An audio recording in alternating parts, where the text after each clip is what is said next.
एक साल पहले हम खुश नहीं थे जब सुप्रीम कोर्ट का फैसला हमारे खिलाफ आया। आप मेरी सारी स्टेटमेंट्स देख लें। तकलीफ सिर्फ मुझे थी कि रात के 12 बजे अदालतें खुली, सिर्फ उसकी तकलीफ थी। बाकी हमने सुप्रीम कोर्ट का फैसला तस्लीम किया, किसी जज को बुरा भला नहीं कहा, बल्कि कोशिश की कि हमारी अदलिया की रिस्पेक्ट हो पाकिस्तान में। जी, तो जो मेन मकसद है मेरा ये बात सुनवाने का वो ये था कि हमने अदलिया के फैसले को तस्लीम किया, लेकिन एक नुक्ता था जिस पे इतराज था। वो नुक्ता क्या था कि रात को 12 बजे अदालतें खुल गईं, और अदालतें वो खुलवाने वाला कौन था, ये सवालात मुख्तलिफ किस्म के इमरान खान ने रखे थे सामने। लेकिन आज कुछ सहाफ़ी, कुछ लोग जो हैं ये बात कर रहे हैं कि तब इमरान खान ने भी यही काम किया था। उन्होंने कुछ सवाल रखे थे, उन्होंने वो जायज़ सवाल थे कि क्यों अदालतें रात को 12 बजे किसके कहने पर किस तरह से खुल सकती हैं, जबकि कोई आइन की खिलाफ वर्जी नहीं हो रही थी उस वक्त। तो इस वजह से बहुत सारी बातें हैं। अब आ जाए इमरान खान साहब के मुतल्लिक एक दावा किया गया कि इमरान खान साहब जनाब मुल्क तोड़ना चाहते हैं, ये राना सनाउल्लाह ने कहा। तो उसके बाद बहुत सारे लोगों ने जवाबात भी दिए उसके कि किस तरह से वो मुल्क तोड़ना चाहते हैं या आप तोड़ना चाहते हैं, इमरान खान किस तरह मुल्क को मुत्तहिद रखना चाहते हैं, इदारों को अवाम के साथ मुत्तहिद रखना चाहते हैं। नवाज शरीफ ने अदलिया को बड़ा बुरा भला भी कहा और बातें भी की, और 3 जजेस जो थे बेंच उन पर इतराज किया, रेफरेंस दायर करने का सुप्रीम जुडिशियल काउंसिल के अंदर कहा। इसके अलावा उन्होंने बहुत सारी बातें की, लेकिन उस पर कोई मुकदमा, कोई नाअहली का केस नहीं चलेगा। मरियम नवाज ने जो कुछ कहा उन पर कोई नाअहली का केस नहीं चलेगा। उन्होंने कहा कि जो जजेस ये 3 काम कर रहे हैं, ये पहले साकिब, निसार और खोस्ता जो करते थे काम, और जनरल फैज उसी तरह कर रहे हैं काम, उसी नवैयत का काम है, उसी नवैयत का एक प्लान है, मंसूबा है। तो मरियम नवाज पर भी कोई तौहीन अदालत नहीं लगेगी। बिलावल भुट्टो जरदारी ने जनाब कहा कि ये जो जजेस कर रहे हैं ये कभी भी इंसाफ का पैमाना नहीं हो सकता, ये कभी भी आइन के मुताबिक नहीं हो सकता, हम इस इंसाफ के फैसले को नहीं मानते। बिलावल भुट्टो ने साफ साफ अल्फाज में कहा यह मुल्क तोड़ने की एक साजिश है, इस तरह मुल्क में मार्शल लॉ भी लग सकता है। लेकिन इमरान खान ने भी रात को अपनी तकरीर के अंदर ये बात की कि देखें, बिलावल भुट्टो जरदारी बात करता है कि जनाब मुल्क के अंदर मार्शल लॉ लग सकता है।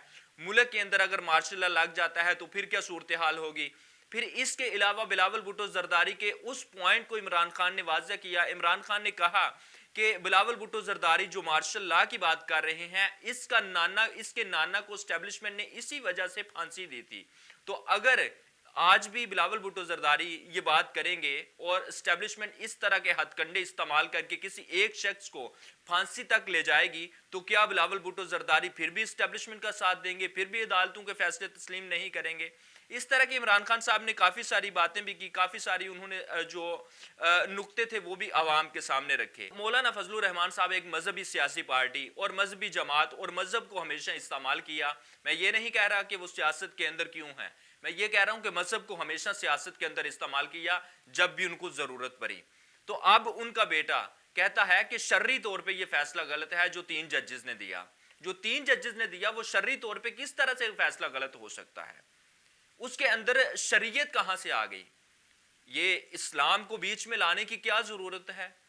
और इमरान खान पे हथकंडे इस तरह के आजमा के क्या इमरान खान की मकबूलियत को कम किया जा सकेगा, इमरान खान को क्या इस तरह गिराया जा सकता है, इसकी अपनी मकबूलियत इस तरह कम होगी, एस्टेब्लिशमेंट की जो साख है वो खराब होगी, इदारों की साख को नुकसान पहुंचेगा, पाकिस्तान की मईशत को नुकसान पहुंचेगा, पाकिस्तान को नुकसान पहुंचेगा। तो क्या ये हथकंडे इस्तेमाल करके इस तरह के कोई भी इदारा, कोई भी शख्सियत बरी जो है इमरान खान को गिरा सकती है? नहीं गिरा सकती, किसी को भी नहीं गिराया जा सकता, बेशक वो नवाज शरीफ हो, जरदारी हो, या नवाज शरीफ या इमरान खान।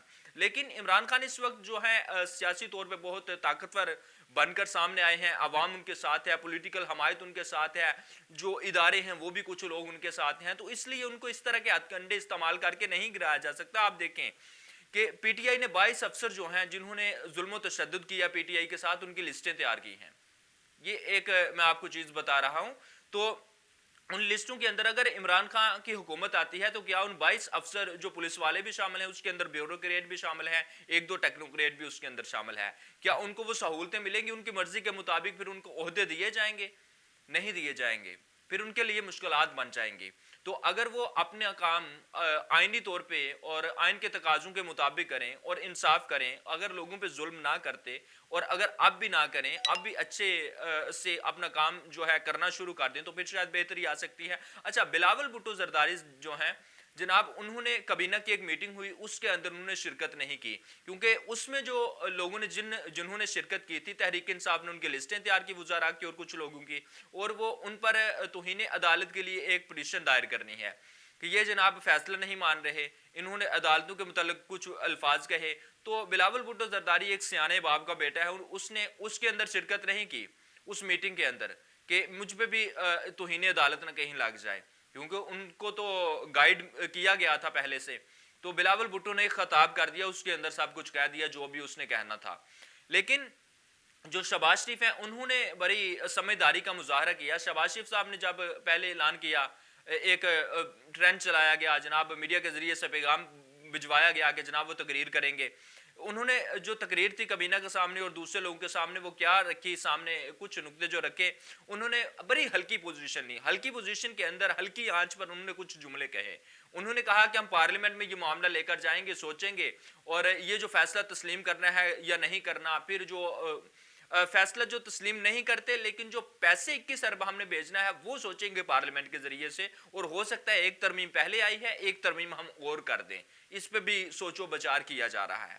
انہوں نے سیدھا سیدھا نہیں کہا کہ کیونکہ کسی بھی طرح عدالت کے ساتھ ٹکر نہیں لی جا سکتی, تو اگر ٹکر لیتے ہیں تو پھر آئینی طور پہ یہ ہو سکتا ہے کہ ان کو نقصان پہنچے, ان کی حکومت کو نقصان پہنچے. تو بہت ساری اس طرح کی. پھر ایک جو سب سے بڑی خبر وہ یہ ہے کہ سپریم کورٹ آف پاکستان کے اندر شہباز شریف کی جانب سے کچھ ڈیولپمنٹس ہو رہی ہیں پولیٹیکل, لوگوں کو مینج کرنے کے حوالے سے کچھ خبریں گردش کر رہی ہیں کہ یہ جو فیصلہ تھا اس کو یا تو واپس لیا جائے یا اسی طرح کے ایک اور فیصلہ دے دیا جائے, اور اس کے اندر جو ان کی مرضی کے ججز ہیں وہ شامل ہوں گے, یا فل کورٹ بنایا جائے گا, یا کچھ نہ کچھ ریفرنس دائر کر کے سپریم جوڈیشل کونسل کے اندر دوبارہ سے ایک بینچ بنوا کے اس سے فیصلہ لیا جائے گا. یہ دعویٰ کیا عمران ریاض نے,